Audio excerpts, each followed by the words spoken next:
everyone, welcome back to my channel. So today I wanted to do a Ureaplasma 1-year post-treatment Q&A. You guys have left a few questions under my Ureaplasma videos. These are some of my most watched videos on this channel. So it's obvious there are a lot of other people out there dealing with this infection. And I think, from what I'm seeing, you guys want to hear it from, you want to hear these questions answered by someone that has actually gone through this experience. And I've gotten a lot of thank yous for making these videos, and it makes me feel really good that you guys have someone to reference. But I also want to preface this video by saying I am not a doctor. Please don't take my advice on this.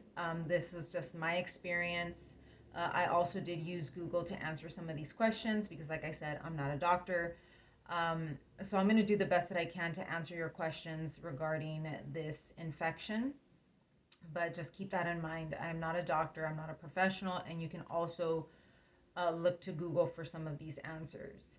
But I really appreciate that you guys have, these are some of my most watched videos on my channel. And that's saying a lot because I've had this channel for a long time and none of my other videos have gotten so much attention. So the first one was, what were my symptoms? So I had about 6 years of recurrent BV without sex every month after my period. Now, the reason I want to emphasize the whole without sex part is because when you go to a gynecologist or to urgent care or any of these places and you tell them I've got BV, the automatic assumption is that you're having sex, and it's often unprotected sex. There is this sort of, I guess, I don't want to say it's a stereotype. It's probably, been shown that, you're more likely to get BV with unprotected sex, but I wasn't doing any of that. When I was married and not using protection or anything like that, wasn't getting any infections of any kind. So I just kind of wanted to mention that because I think that should have been the indication to me that there was something else going on. I did go to a gynecologist during this time several years ago. I think it was during the pandemic, maybe 2020, 2021, because I was getting tired of having to use antibiotics every single month. I wasn't taking oral antibiotics. I was using vaginal clindamycin because I don't do well with oral antibiotics. And the gynecologist basically told me to eat less sugar. And if you guys are familiar with my channel and familiar with my all of my health issues, my diet is already pretty low in sugar. And so I wasn't really sure how much lower I could get it. But I was just like, oh, well, this is just something that I'm going to have to deal with. And yeah, it wasn't until a lot of the symptoms were very similar to bacterial vaginosis, for example, vaginal burning. I don't want to say, a fishy odor because this infection, Ureaplasma, does not have a fishy odor. But I also never really had a fishy odor with BV, which I thought was really strange. But doctors just really, they just told me to have less sugar. So when things really started getting bad, the clindamycin stopped working completely. It was not making the symptoms go away. It was not making the burning go away. I started noticing a lot of discharge, a lot more discharge than I had before. Of course, urinary frequency and urgency is very common. I think I was having mostly frequency, not so much the urgency. But I was noticing that I had to go to the bathroom constantly. I had the burning. The burning was almost I felt like it was like a throbbing burning, like it would come and go until things got really bad, and it was just kind of like always there. It wasn't, I can't say that it was like unbearable pain. The odor was also, it smelled like chemical. I don't know how to explain it. I think people say that it's like what did they call it? Like like ammonia. I think that's how people describe it. To me, it just smelled like it was a strange kind of chemically odor. It did not smell like anything, coming out of your body. It was not fishy. It was not any of that. The discharge was also not green. I think it was more like on the yellow side. It was just a strange. It was very strange. It was very, very strange, the odor, because like I said, it smelled almost like a chemical, not like something that would come from your body. Um, Other strange symptoms that I had were I felt very scattered. I felt almost like I couldn't focus. I was very nervous. And I felt very hopeless and very scared. I have a feeling that that might be related to histamine issues because I do have histamine problems. And I have a feeling that it was almost like a weird nervousness. And I think it might have been related to my histamine issues. But that was one of the symptoms that I thought was very strange. And it was something that I just couldn't shake until I actually killed off the bacteria. Number two, where did I find a knowledgeable gynecologist? There is a thread on Reddit. I believe it's the Ureaplasma thread. I think there's two different ones, but one of them is pretty big. And on the main page, they have, the read this first kind of thread. And that's where they have a listing of knowledgeable Ureaplasma doctors. Um, some of them may be outdated because I think I had called one and he was no longer, treating or interested in treating ureaplasma, but the other one was a gynecologist.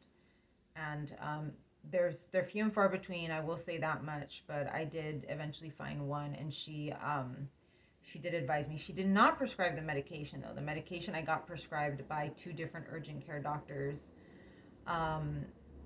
but she did give me the guidance on how to take the medication. Does it affect sperm? So I responded to this person and I said, I don't know, I'm not a guy, but I did Google it. Please consult a urologist or an infectious disease doctor. But it does affect, I think it does affect sperm count, and it can affect a man's fertility. That's what I got from Google. But again, consult a doctor, because I'm not too sure about that. Does it cause fertility issues? Yes, ureaplasma has been associated with pregnancy loss, premature delivery, and low birth weight. It also leaves you susceptible to other infections, so you can get something else that can also affect your pregnancy and birth. Did you get a vaginal or urine test? For women, you need to get a vaginal PCR test. Do not go with a urine test. The urine test is I mean, it could test positive for it, but if you're having vaginal symptoms, you need to get a vaginal swab. For men, I believe it can only be diagnosed with urine, but again, don't quote me on that. I don't know about the male side of it, but for women, you need to get a vaginal swab and get a PCR test, not urine. You can get both, but make sure that you get the vaginal swab. What probiotics, it's number 6, what probiotics did you use? I did a whole video on my aftercare probiotics that I used or that I tried. Go watch that video. But I'll quickly say I used 3 different ones. I started, I think, with Bifido Maximus, which you can find on Amazon. Anything that has L-rhamnosus GG, because I have histamine issues. L-rhamnosus GG also reduces histamine, and it's a lactobacillus strain. And I also used histamine X. I used these at different times, by the way. I didn't use these all together, but I did use histamine X probiotic. It has a lot of Bifido strains, which is good for your histamine. If you have histamine issues or if you're sensitive, it's a safe probiotic if you're sensitive to that.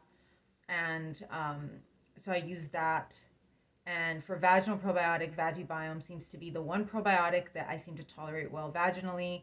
Other vaginal probiotics I have not tolerated well. If you guys haven't seen my review for the seed probiotic, go watch that as well. I did use another one from Target that I also did not like, and I'll talk about that in a little bit. Number 7, what medications did I take? I did 10 days doxycycline plus 5 days ciprofloxacin. I forgot the dosage, but the doctors will give you the appropriate dosage. And again, I got these from 2 different urgent care doctors. I did not want to do the Cipro. I decided to start with doxycycline and then take it from there. But the gynecologist that was knowledgeable about ureaplasma that I found through Reddit, She said, you're going to have to do both. You may even have to do antibiotics for a whole month. And, you know, she said, depending on how this goes, but she said, I would do both, do them back to back. Don't leave it, don't let it linger too long.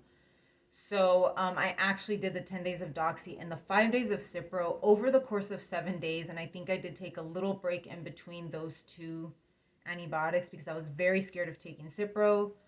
But I completed basically that much. And I'll tell you, I'm not great. I'm not in great shape after having done all of those antibiotics.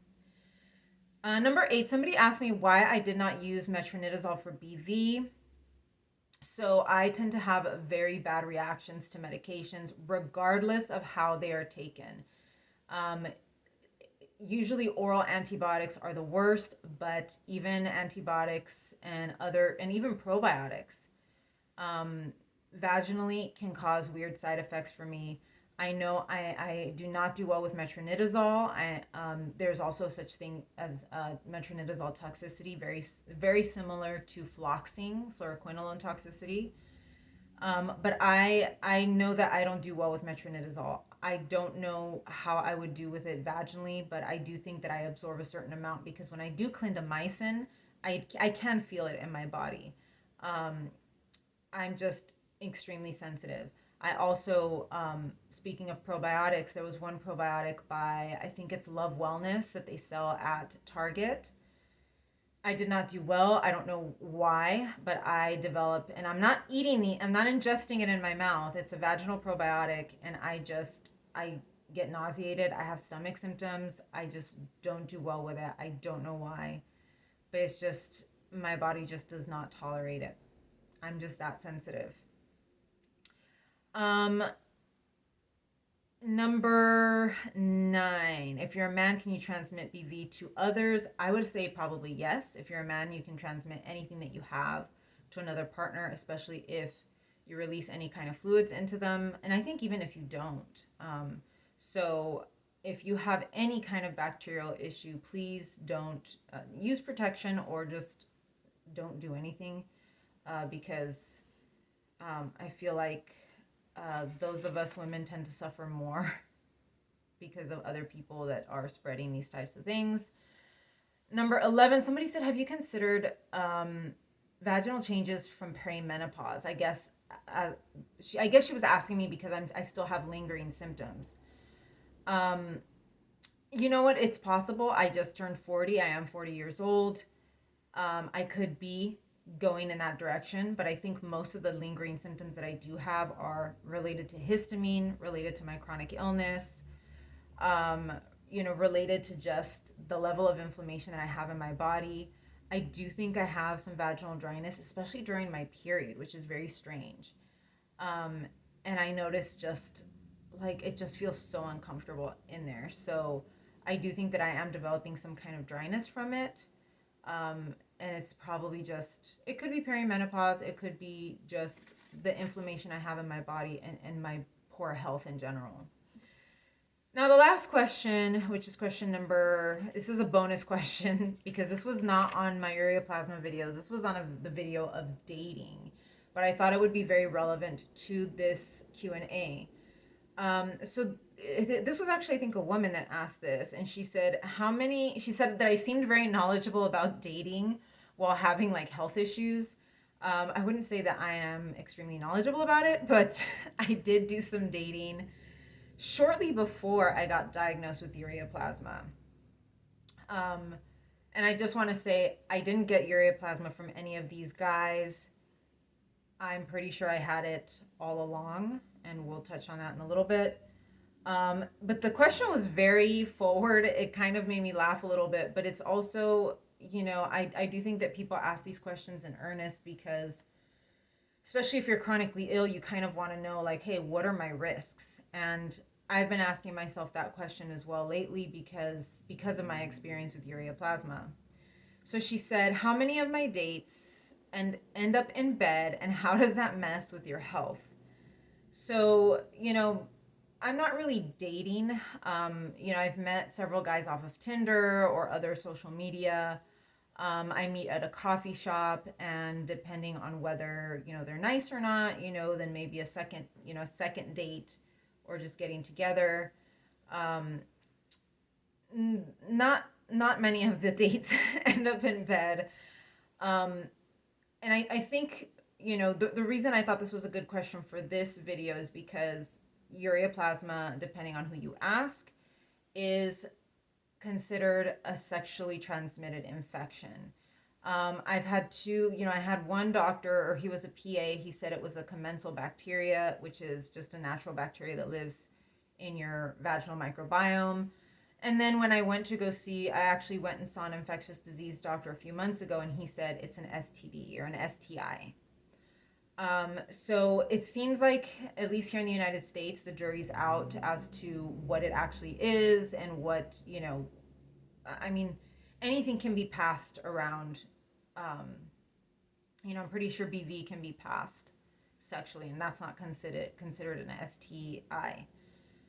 But what I do want to say is that this infection, I think, the only person that I've been unprotected with was my husband, and I've been divorced for 10 years. I'm guessing that's where I got it, and it just was in my system for a long time, and it just grew and grew and grew because my count was in the billions when they finally caught it. So it was this massive number. And I did go 6 years getting recurrent BV without any kind of sexual intercourse, nothing. So I think that infection was just there growing little by little. I started getting BV infections, and then after so many years, it just grew so out of control that the symptoms just stopped going away because it was just so massive. Did I have other experiences with other people during this time? Yes, but they were all protected. There was, I'm not the type of person that is gonna go without protection. But the only person that I did go without protection with was my husband. And so I think if you're chronically ill or immune compromised, these infections can kind of linger. And this has happened to me before with other stuff. I've had H. pylori.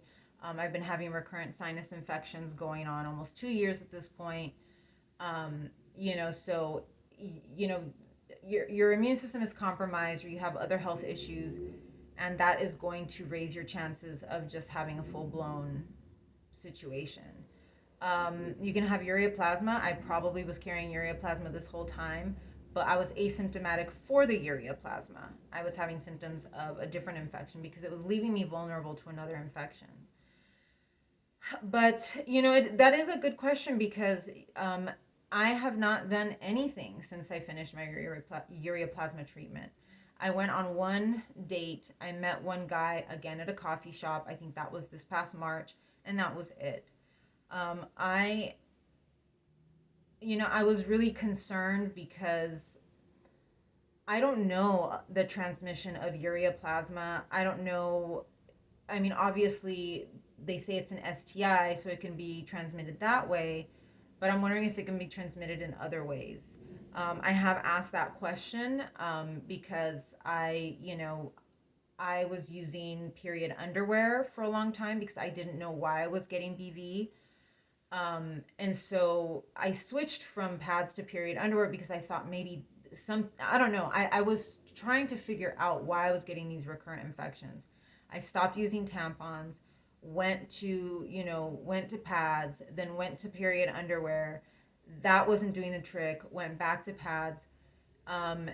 But from what I've been told, this bacteria can't live outside, for example, if you use sex toys or vaginal dilators or anything like that, it's not going to live very long on those, because that was one of my concerns, because I do have pelvic floor dysfunction and I do have certain things that I use on myself to help the pelvic floor. And I thought I was going to have to throw out all of that stuff. But I was told by someone in the Reddit group, he said, you're not, the bacteria doesn't live very long, outside of your body. He said, so you can just wash those things and, with soap and water, and you should be fine. It's transmitted person to person. But again, how is that transmission? Is it only through sexual contact or like, genital contact, or also oral? Those are the bigger questions. And so, does that mess with your health? Yeah, it could. And now I know that it does because, this infection was just lingering in there. Had I gotten to it sooner, and I always say this with my other health issues, had I been able to get to them sooner, had I had a more knowledgeable doctor, had doctors paid attention to symptoms, I wouldn't be where I am now. But I am starting to notice that doctors just don't know. They don't know it. They don't know it all. When I was given the doxycycline, I was told to go see a gynecologist again, and I went and saw a gynecologist through my insurance, and she said, "I don't know what this is." So when I have a doctor flat out telling me I don't know what this is, that sends up a huge red flag to me. And that's when I had to go to the Reddit group and find a gynecologist out of network, out of pocket. I had to pay money to um, to guide me through the treatment for this. And she was the one that told me it had to be combination therapy, 2 different antibiotics, could be up to a month long. I've tested negative twice, negative at 2 weeks, negative at 4 weeks. I recently tested negative again, but I don't know how they tested me because I felt like I was having symptoms again, symptoms of like possibly like a yeast infection. I think she might have just done a urine test because the results came back so quickly. With this PCR test, it takes a few days from my experience. Um, I would like to get tested again, even though I'm not technically symptomatic. I do have lingering symptoms, lingering discomfort. Is it as bad as it was? No. But is it great? No. Um, but if you guys want a video on that, I could do a video on that. But I just wanted to answer these questions because I know that you guys, like coming to me for answers. But I would say, consult with your doctor, especially if you have a chronic illness. Consult with your doctor as well because this one was a real doozy. I did not see this infection coming, and apparently doctors know nothing about it. But anyways, thank you so much for watching. Please like and subscribe. If you have any other questions, put them down below. If you have any other ideas of videos that you would like me to do, please put it down below. And I'll see you in the next one. Take care.